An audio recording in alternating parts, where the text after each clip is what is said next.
Mabilis daw talaga mag-mature ang babae, sabi ni Medeth. Depende daw, sabi ni James, hindi naman lahat. Magandang araw po sa inyong lahat mga ka-viewers. Jamdeeth community and all Medeth communities around the globe. Silent Independent and Marathoners, shout out po sa inyong lahat. Paki-like and share naman ang videos natin guys. May nagsabi naman na nadadala daw ang lalaki ng maturity ng babae. Pwede rin, pero para sa akin depende pa rin yun sa tao. Kasi kanya-kanya ang level ng maturity ng tao. Nagpasalamat naman si Jam sa nagbigay ng t-shirt sa kanya from Tita Lori. May nag-order naman kaagad ng mug, na gusto niya may picture ng Jamdeeth.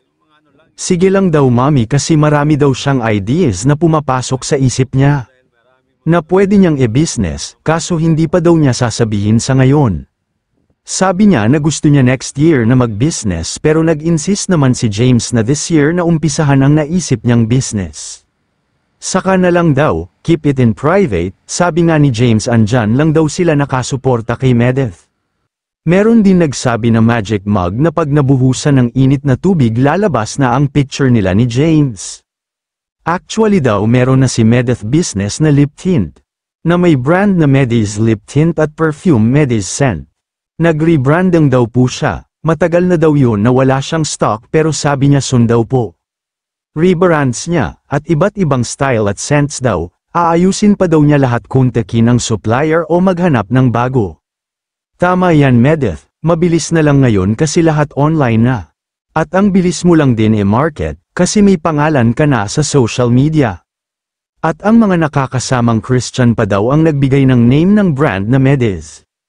May natuklasan naman tayo kay Medeth, mahilig pala siya gumawa ng mga desserts. Like ice cream, marunong daw siya gumawa nun, kahit dati pa daw yan daw ang libangan niya.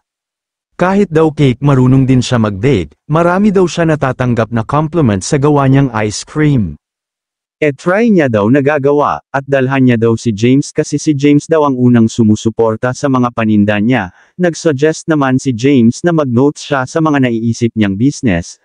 Ang dami niya daw naiisip na business, which is maganda daw kasi kailangan niya sa pagpasok ng third year, magagamit niya daw po iyon. Hanggang dito po muli mga ka-Jamdeeth viewers.